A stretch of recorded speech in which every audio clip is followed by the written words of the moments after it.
Angelisis, Rebirth. Copyright 2025 by Ricardo Alanis. All rights reserved.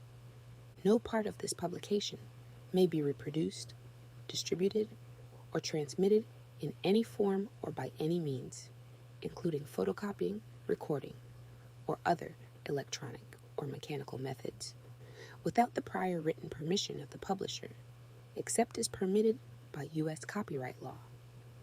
The story, all names, characters, and incidents portrayed in this production are fictitious. No identification with actual persons, living or deceased, places, buildings, and products is intended or should be inferred. Chapter 6. Love in the Vicious Darkness. The campfire pops and hisses as Brian pokes at it with a half-burnt stick, sending sparks spiraling upward to mingle with the stars.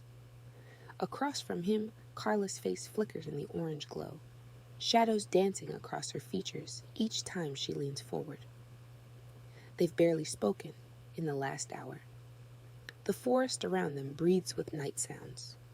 Crickets chirping, leaves rustling, the distant hoots of an owl. But between them stretches a silence heavier than the ancient pines towering overhead. "Brian," Carla says, her voice cutting through the quiet, like a stone dropped in still water. "Look at me, please." Brian's fingers drum an irregular rhythm against his knee, betraying the tension coiled inside him. His hazel gold eyes remain fixed on the dancing flames, as if they contain answers to questions he hasn't even formed yet. Something writhes beneath his skin. Not pain exactly, but a restlessness that's grown worse over the past few days, like his body is becoming a poorly fitting garment. "I'm looking," he finally says, though he isn't. His jaw clenches when Carla shifts closer, the log beneath them creaking with her movement. "No, you're not." Carla's hand reaches for his arm, her touch feather-light but still enough to make his muscles tense. "You haven't really looked at me in weeks. What's going on with you?" From the neighboring campsite, Leslie's laughter rises into the night air, followed by Laura's deeper chuckle. The sound of their easy camaraderie only highlights the chasm that has opened between Brian and Carla. They used to laugh like that too. "Nothing's going on," Brian says. The words automatic, hollow. "Just tired from the hike." Max, sprawled at Brian's feet, lifts his head and whines softly. The golden retriever nudges Brian's hand with his muzzle, brown eyes reflecting the firelight, with an almost human concern. Brian absently scratches behind the dog's ears, finding more comfort in the animal's warmth than in Carla's proximity. "That's bullshit, and you know it." Carla's piercing green eyes narrow, her thick curly black hair falling forward as she leans in, demanding his attention. "You've been pulling away for weeks. First I thought it was about us, but it's more than that. You're different." She's not wrong. Brian feels it too. "I don't know what you want me to say," Brian replies, his voice dropping to match the night's hushed tones. He glances toward their friend's campsite, where Leslie and Laura are sharing a bottle of wine, their faces warm with laughter and moonlight. Part of him envies their uncomplicated joy. "I want you to tell me what's happening," Carla insists. Her hand slides down to his, but he pulls away before she can interlace their fingers. "I care about you. You're scaring me, Brian." Max whimpers again, rising to press his body against Brian's legs. The dog has been unusually clingy throughout the camping trip, refusing to leave Brian's side, even to chase squirrels. His favorite pastime. Animals always know, Brian thinks. They sense when something's wrong before humans catch on. "I've been having these thoughts," Brian begins, then stops. unsure how to describe the foreign sensations coursing through him. How do you explain feeling like your skin is becoming a prison? Carla waits, her expression softening. For a moment, he sees the girl he fell for, patient, understanding, steady as bedrock. Dreams, he tries again. Not normal ones. His independent, determined nature, the traits that define him as a craftsman personality, rebel against sharing this vulnerability. Brian has always tackled problems on his own, focused on practical solutions, living in the present rather than dwelling on fears. But these sensations defy his usual approach. They can't be fixed with tools or logic. Like premonitions? Carla asks, her voice gentler now. The firelight catches the small scar near her left temple, a reminder of her first encounters with the supernatural, though Brian doesn't know this yet. No, more like... Brian struggles to find the words. From the other campsite, Leslie calls out, "Hey, lovebirds, come over and have some of this wine before we finish it all." "We're good," Carla calls back, never taking her eyes off Brian, just having a heart-to-heart. "Suit yourselves," Laura responds, her voice carrying easily through the still night air. Brian's lips quirk in what might almost be a smile. "You should go join them," Brian says, seizing the chance to end this conversation. "Have some fun." That's not happening. Carla's stubbornness surfaces, her chin lifting slightly. "Not until you tell me what's really going on." Max suddenly stands, ears perked toward the dark forest beyond their campfire's glow. A low growl builds in his throat, unusual for the normally friendly dog. "What is it, boy?" Brian asks, grateful for the distraction. He peers into the darkness, seeing nothing but shadows and silver patches of moonlight between trees. Max's growl subsides as quickly as it began. The dog looks up at Brian, then lowers himself back to the ground, head resting on paws, but eyes remaining alert, watching the forest's edge. "Brian," Carla says, reclaiming his attention, frustration edging her voice. "Stop changing the subject. I want to help." "You can't," he says, more sharply than intended. His fingers curl into fists, then release, a rhythm like a heartbeat. "This isn't something you can fix with your perfect planning and organization, Carla. Some things just are." Hurt flashes across her face, and immediately guilt washes through him. This is why he's been avoiding her. His emotions feel raw, unpredictable, dangerous even to those he cares about. "I'm sorry," he adds quickly. "I didn't mean..." "Yes, you did." Carla stands, brushing pine needles from her jeans. "You're pushing me away on purpose. Fine. Message received." She turns toward her tent, then pauses, looking back at him with an expression that mingles concern with determination. "Whatever's going on with you, Brian, don't face it alone. That's all I'm asking."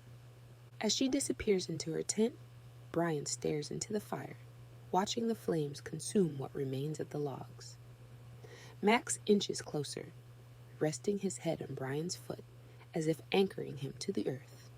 In the nearby campsite, Leslie and Laura's voices grow softer, their laughter fading as they too prepare for sleep. Brian remains by the dying fire, his hazel gold eyes reflecting the embers. Something is coming. He can feel it approaching with the inevitability of dawn, and he is afraid, not just for himself, but for everyone around him. Especially Carla, who despite everything, still sees him as someone worth saving. Grace Horland's boots make no sound as she navigates between ancient pines, her movements deliberate as water flowing over stone. Moonlight turns the forest floor into a patchwork of silver in shadow, illuminating her path while providing ample darkness to conceal her approach. Her hand rests on the silver blade at her hip, the metal cool against her fingertips, grounding her. 20 paces ahead, fresh claw marks score the trunk of a massive oak, too high for a normal animal, too deliberate to be random. She pauses, crouching to examine broken undergrowth. Something large passed through here recently, crushing ferns and snapping branches with careless strength. Grace touches the splintered wood, feeling its jagged edges, still sticky with sap, very recent. Not trying to hide at all, are you? She whispers to the empty forest, her words disappearing into the vast darkness between trees. The talisman around her neck pulses with gentle warmth against her skin, responding to her heightened awareness. Grace touches it briefly, drawing comfort from the ancient stone. With its shifting symbols, she rises, continuing her silent pursuit. The silver blade at her side catches moonlight as she draws it. The runes etched along its length, glowing with faint blue luminescence. Mr. Ambers had given her the weapon after her 3rd week of training, his light green eyes solemn as he placed it in her hands. This blade has tasted the blood of creatures older than human memory, he had told her, his voice carrying that breathy quality that somehow reached her ears with perfect clarity. It will serve you well, but remember, weapons are only as effective as those who wield them. Grace had taken those words to heart, spending countless hours honing her skills under Rain's critical supervision. Her muscles now move with practiced precision, her body remembering what her mind has been trained to do. A new scent reaches her, the metallic tang of fresh blood mingled with the musky odor of fur and something else, something sulfurous and wrong. Grace follows the smell to a small clearing where moonlight reveals a grotesque tableau. A deer carcass lies splayed across fallen leaves, its body torn open with savage efficiency. But this is no ordinary predator kill. The organs are arranged in a deliberate pattern beside the body, positioned with an intelligence that sends ice through Grace's veins. She kneels beside the remains, careful not to disturb the macabre display. The deer's eyes remain open, glazed with terror even in death. Its chest cavity has been hollowed out, ribs cracked outward like the petals of some nightmarish flower. The heart is missing. Ritual feeding, Grace murmurs, recognizing the signs from her studies. Her narrow forehead creases with concentration as she processes what this means. Not a random attack, but a purposeful one, a message, perhaps, or preparation for something worse. The forest falls unnaturally silent around her. The typical night sounds, insects, rustling leaves, distant animal calls, abruptly ceasing. Grace rises slowly, every sense alert to the change. Her hand tightens around the blade's hilt, muscles tensing in preparation. This was what Mr. Ambers had warned about in their last briefing, supernatural entities migrating to new territories. Grace reaches for the leather pouch at her belt, withdrawing a pinch of crushed herbs mixed with salt and powdered silver. She whispers the protective incantation Mr. Ambers taught her, her lips forming words in a language older than Latin, older perhaps than human civilization itself. She scatters the mixture in a circle around her, the particles catching moonlight like tiny stars fall into earth. The talisman at her throat grows warmer, responding to the spell, extending its protection beyond the physical. With her temporary ward in place, Grace examines the ground surrounding the deer carcass more carefully. The tracks tell a story her trained eyes can read with growing alarm. 2 sets of massive paw prints circle the kill site, bare prints. But wrong somehow. too large, too deliberate in their placement, and with claw marks that extend further than any natural bear's would. Some kind of skinwalker. A twig snaps in the distance, a sound so ordinary it might be dismissed, except for its careful timing. Grace freezes, her breathing slowing to near imperceptibility. She feels eyes on her, watching from the shadows between trees, calculating and patient. The talisman pulses again, more urgently this time. A warning. Whatever she's tracking is now aware of her presence. The hunter has become the hunted. Grace slides into the shadow of a massive pine, making herself part of the darkness.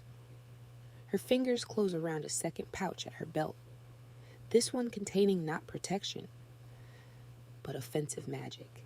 Silver dust mixed with sacred ash and the dried blood of an angel willingly given. A weapon of last resort, capable of burning supernatural flesh from bone. In the distance, faint laughter carries through the trees. Campers, oblivious to the danger prowling the forest tonight. Grace's heart tightens at the sound. Her mission has just become more urgent. Find the skinwalker before they find the campers. The deer was practice.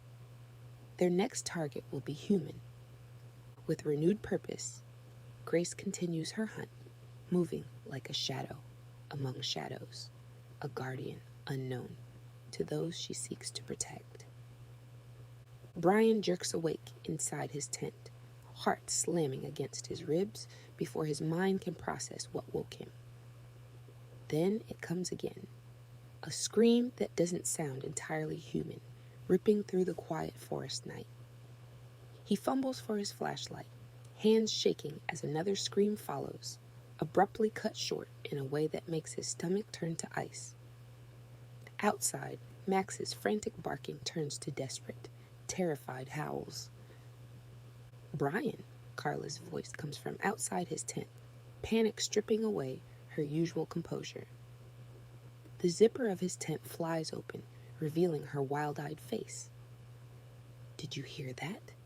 That's coming from Leslie and Laura's camp." He's already moving, grabbing his boots without bothering to lace them. Max continues barking, his normally friendly demeanor transformed into something fierce and protective as he circles Carla's legs. "Come on!" Brian pushes past her, grabbing the heavy maglite he keeps beside his sleeping bag. The beam cuts through the darkness between trees as they sprint toward their friend's campsite. Max bolts ahead, his golden fur a pale streak in the night. Brian's mind races with possibilities, each more terrible than the last. Bears, maybe? A falling tree? The rational part of him grasps for explanations, while something deeper, more primal, already knows this is something far worse. "Leslie?" Carla screams ahead of him. "Laura." Only Max's continuous barking answers, now punctuated with growls that don't sound like the dog Brian has raised from a puppy. They burst into the clearing where their friends had set up camp, and the flashlight beam reveals a scene from a nightmare. The tents lie in tatters, shredded fabric flapping. In the slight breeze, like grotesque flags. Their contents, sleeping bags, clothes, personal items, are scattered across the clearing as if flung by a malevolent child. The portable camping table is splintered, their cooler overturned, food smashed and trampled into the dirt. And everywhere, blood, dark spatters across tree trunks, pools soaking into the earth, smears like macabre paintings across what remains of the tent. "Oh God," Carla whispers, her voice breaking. "Oh God, no." Brian's flashlight catches movement near what's left of Leslie's tent. Max stands there, hackles raised, growling at something on the ground. Brian forces himself to move forward to see what his dog is guarding. Leslie lies sprawled in the dirt, her body savagely mauled, Her once pretty face is barely recognizable, deep gashes turning her features into a red ruin. Her chest rises and falls in shallow, wet gasps that push bubbles of blood from between her mangled lips. One arm reaches outward, fingers curled like claws into the earth, as if she had tried to drag herself away from whatever attacked her. "Leslie," Brian breathes, dropping to his knees beside her. "Leslie, can you hear me?" Her eyes flutter, unfocused and glazed with shock.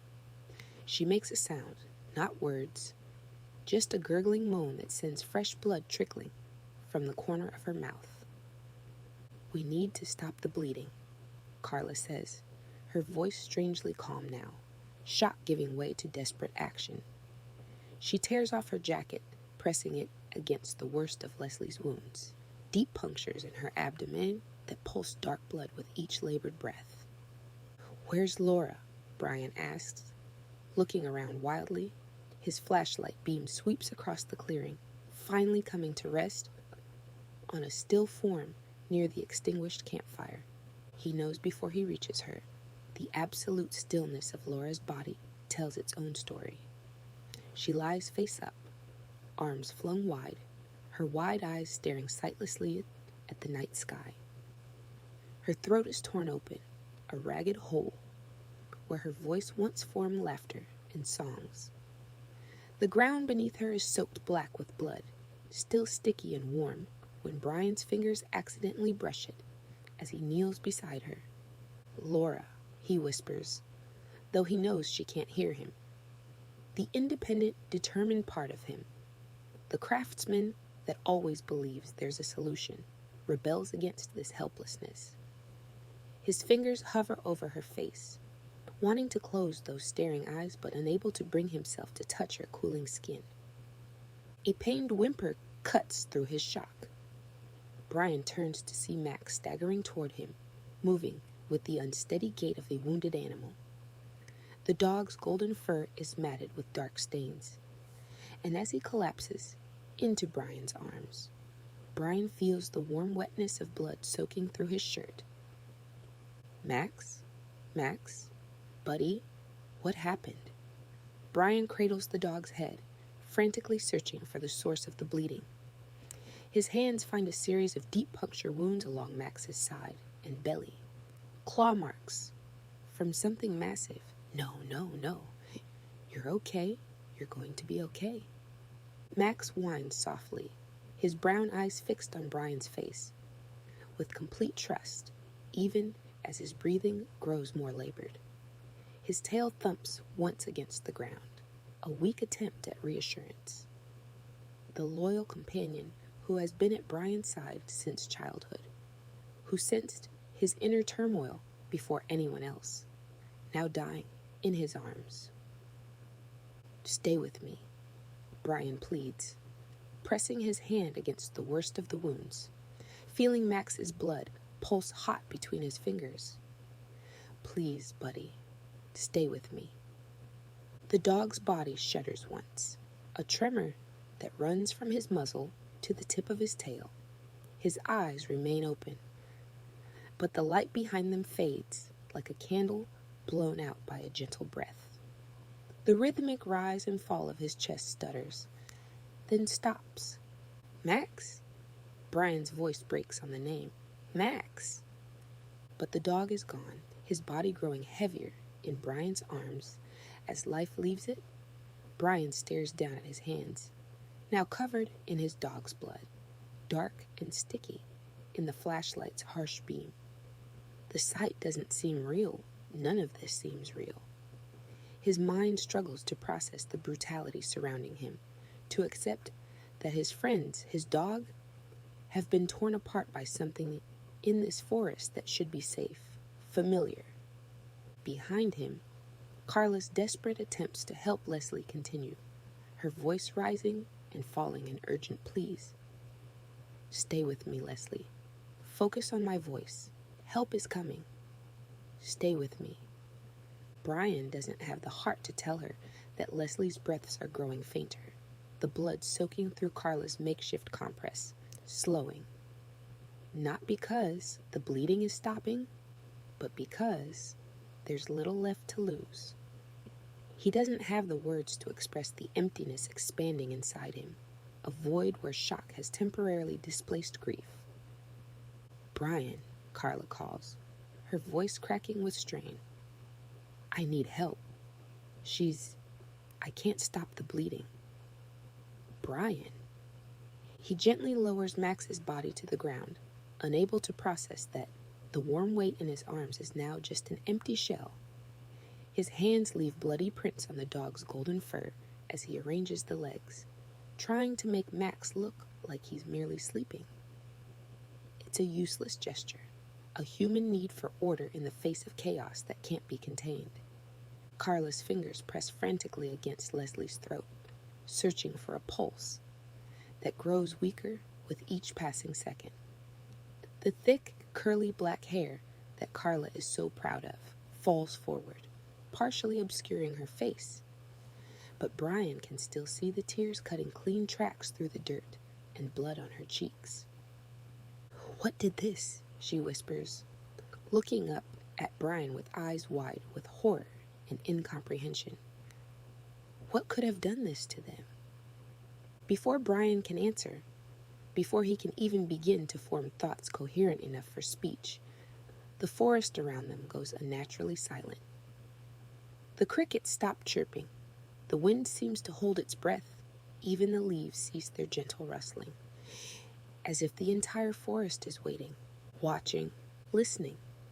Max's blood dries tacky on Brian's trembling hands as he turns slowly toward the wall of darkness beyond their small circle of flashlight beam, suddenly certain they are not alone. The silence expands like a physical thing, pressing against Brian's eardrums until he can hear the rush of blood through his veins. His flashlight beam trembles, catching nothing but ordinary trees and shadows, yet every instinct screams that something watches them from the darkness. Beside him, Carla has gone completely still, her breath held, body tensed like prey sensing a predator's approach. Then, from the deepest shadows, between the ancient pines, massive forms begin to move, deliberate, unhurried, confident in their power. "Don't run," Brian whispers, the words barely audible, even to himself. His free hand finds Carla's wrist, holding her in place as much as steadying himself. "Whatever happens, don't run." Two enormous bears emerge into the small clearing, their dark fur absorbing the flashlight's beam, rather than reflecting it. Brian's first thought is that they're grizzlies, but something about their proportions is wrong. Shoulders too broad, heads too large, movements too precisely calculated. Most wrong of all are their eyes, intelligent, predatory orbs that reflect moonlight with unnatural clarity, tracking the human's every subtle movement. These aren't animals, not entirely.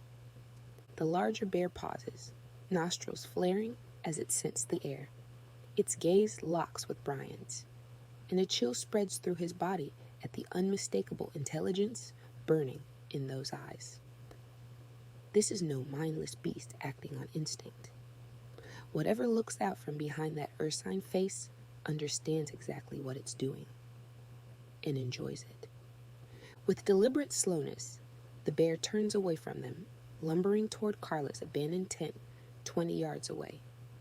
It circles the small dome once, then rises onto its hind legs, 9 feet of muscle and claw and fang, before crashing down onto the tent with devastating force. Fabric tears and aluminum poles snap like wigs under its massive paws. But it isn't finished. Methodically, almost surgically, the bear continues destroying the tent, shredding Carla's sleeping bag, crushing her backpack, scattering her possessions across the forest floor, all while maintaining eye contact with her. "It's sending a message," Carla breathes, her voice tight with terror. It knows which tent is mine. The second bear, slightly smaller, but no less terrifying, approaches Leslie's broken form. With one massive paw, it pins her to the ground. Leslie, barely conscious, manages a weak moan as her already ruined body is pressed into the dirt. The bear lowers its massive head, sniffing along her torn flesh with grotesque curiosity, its breath visible in the cool night air. Brian's mind races. They have no weapons beyond his pocket knife, useless against creatures of this size. The car is a quarter-mile away, too far to run with these predators watching their every move. No cell service in this remote area, no help coming. Without conscious thought, he positions himself between Carla and the approaching danger. His body becomes a shield, his back straight, despite the tremor in his limbs. He understands with perfect clarity that he might die here, but that Carla must survive. When I move toward them, he whispers, run for the main trail. Don't look back. I'm not leaving you, Carla hisses, her fingers digging into his arm. We either both get out or neither of us does. Brian finishes. I know, but someone has to get help, and you're faster than me, always have been. The revelation surprises him that even now, facing death, his feelings for Carla remain complex and powerful. In this moment of crisis, Brian finds clarity about at least one aspect of his troubled mind. Despite everything, Carla matters, has always mattered. The bear destroying Carla's tent finishes its work and turns toward them, its massive head swinging with ponderous grace. It makes a sound, not quite a growl, not quite a huff, that somehow conveys satisfaction. The second bear responds with a similar vocalization, pressing its paw more firmly against Leslie's chest. Leslie's eyes flutter open one last time, finding Brian's face in the darkness. Her lips move, trying to form words that never come. The bear above her makes a chuffing sound, almost like laughter, before deliberately lowering its massive jaws to Leslie's throat. No, Carla screams, lunging forward before Brian can stop her. The bear doesn't even look up.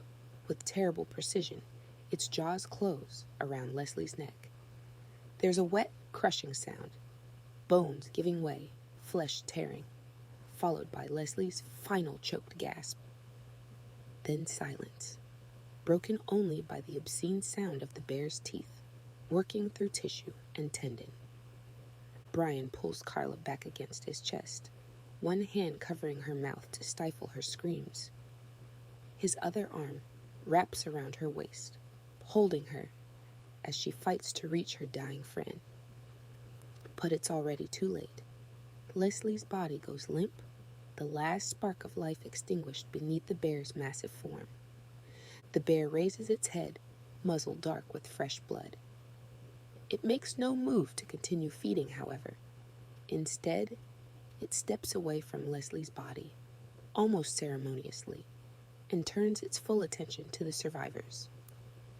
Both bears now face Brian and Carla, massive heads swinging in perfect unison, eyes gleaming with malevolent intelligence. The message is unmistakable. They are next. Listen to me, Brian murmurs against Carla's ear, feeling her body tremble against his. On my signal, we split up. You go right toward the trail.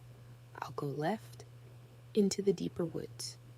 They'll catch us, Carla whispers, her voice raw with horror and grief. They're toying with us, Brian. They want us to run. She's right.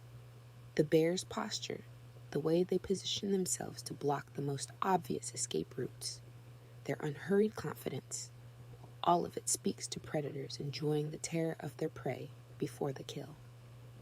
These creatures aren't hunting for food. They've shown that by not feeding on Leslie or Laura.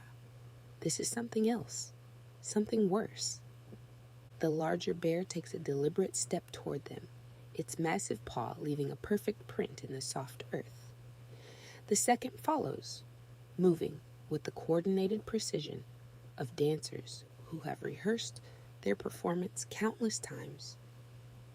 There's nothing random about this attack, nothing instinctual. These creatures are executing a plan. Brian's flashlight beam catches a glint of metal at the edge of the clearing, something reflecting light where no reflection should be. For just a moment, he thinks he sees a human figure moving through the trees beyond the bears, a silver blade catching moonlight. But then the bears shift, blocking his view, their massive bodies filling his vision as they continue their methodical advance. "If we die," Carla says softly, her hand finding his in the darkness, fingers interlacing one last time. "I want you to know I never stopped."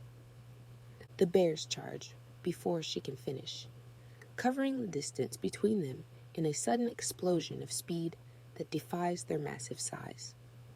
Brian shoves Carla aside with all his strength, sending her tumbling toward the tree line as he faces the oncoming monsters alone, arms spread wide, a final desperate attempt to buy her seconds of escape with his life.